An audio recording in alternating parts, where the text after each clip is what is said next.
योगी आदित्यनाथ श्री आदित्य योगी जी ने सरे सदन में सभी को ऐसे बात कही कि सबकी बोलती बंद हो गई और सबने उनकी बातें ध्यान से सुनी। देखिए आप वो क्या कहते और हैं। मुझे अच्छा लगा कि लालू जी आज इनका समर्थन कर रहे हैं। प्रधानमंत्री के लिए भले ही उन्होंने समर्थन न किया हो, लेकिन आज समर्थन कर रहे हैं, पता नहीं किस बात के लिए। लेकिन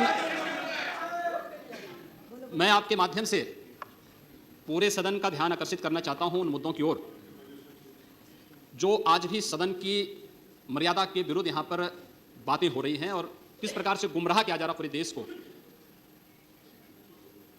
अयोध्या में 3 प्रकार की परिक्रमाएं होती हैं, पंचकोसी, 14 कोसी और 84 कोसी। और महोदया, उसी परंपरा के अनुसार 84 कोसी परिक्रमा देश के संतों ने प्रयागराज महाकुंभ के अवसर पर 10,000 संतों ने वहां पर तय किया था और उसी के अनुसार परिक्रमा का यात्रा का कार्यक्रम तय हुआ था।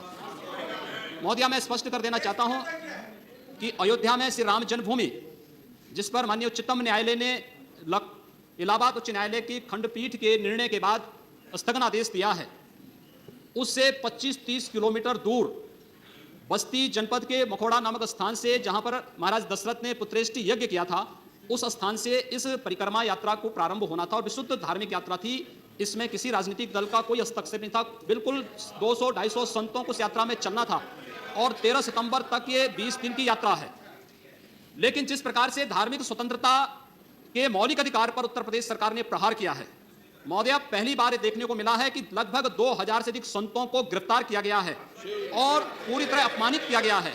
यहां तक कि अयोध्या जी में सरयू जी का स्नान करने वाले जो संत ऐसे हैं जो केवल सरयू जी का स्नान करते हैं, उसी का जल का ग्रहण करते हैं, उन्हें वहां सरयू जी का पूजन नहीं करने दिया गया, स्नान नहीं करने दिया गया, जबरन उठा करके बंद कर दिया गया, उन पर लाठियां चलाई गई हैं, पूरी तरीके से अपमानित करके। सबसे पहले तो सरकार ने हमारे संवैधानिक और मौलिक अधिकारों का हनन किया है।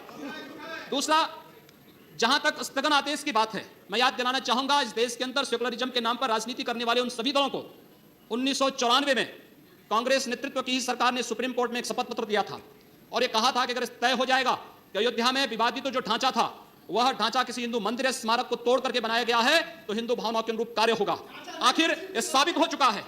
अयोध्या में 30 सितंबर 2010 को इलाहाबाद उच्च न्यायालय की लखनऊ खंडपीठ की पूर्ण पीठ ने जो फैसला दिया है, उसमें तीनों जजेस ने एक स्वर से कहा है कि विवादित भूमि ही राम जन्मभूमि है और जब विवादित भूमि राम जन्मभूमि है तो फिर उसके लिए कानून बनाने की मांग इस देश का संत समाज कर रहा है, कोई पाप नहीं कर रहा है। हम अपने हक को मांग रहे हैं और हम यही मांग कर रहे हैं कि अयोध्या में राम जन्मभूमि पर भव्य मंदिर का निर्माण होना चाहिए। कानून इस सरकार को लाना चाहिए, क्योंकि सुप्रीम कोर्ट में शपथ पत्र कांग्रेस नेतृत्व की सरकार ने उस समय दाखिल किया था और उसी क्रम में हम मांग कर रहे हैं। और संतों को उनके हकों से वंचित किया जा रहा है, उनके धार्मिक यात्रा को प्रतिबंधित किया जा रहा है, उन्हें अपमानित किया जा रहा है। और किस समाजवाद की बात मुलायम सिंह जी कर रहे हैं, किस संविधान की बात कर रहे हैं? ये समाजवाद है।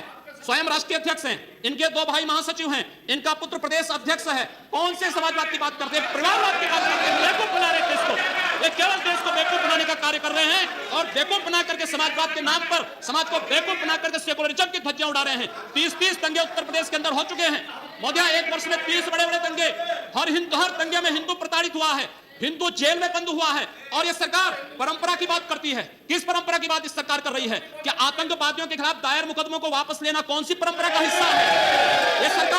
यह सरकार उत्तर प्रदेश के अंदर जिस प्रकार से सरकारी जमीनों को कब्रिस्तान के नाम पर आवंटित कर रहा है, कौन सी परंपरा का हिस्सा है?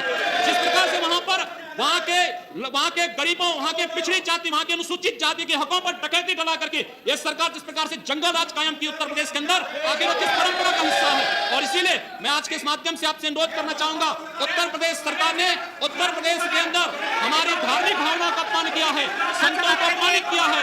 इस सरकार को रहने का अधिकार नहीं होना चाहिए, इसे तत्काल बर्खास्त किया जाना चाहिए। आपसे मैं ये अनुरोध करूंगा कि भारत सरकार से मैं यही मांग करूंगा, ये सरकार लड़ाने का कार्य कर रही है, यह केवल मुस्लिम जिहादी आतंकवाद को प्रश्रय देकर के हिंदुओं को अपमानित करके संतों का अपमान करना चाहती है और इसीलिए 84 कोसी परिक्रमा को इसने रोका है। महोदया, जितनी फोर्स वहां लगाई गई उसका दशांश भी महोदया, उसका केवल दशांश भी केवल सुरक्षा के लिए देखी 200-250 संत अपनी धार्मिक यात्रा को शांतिपूर्ण ढंग से निकालते।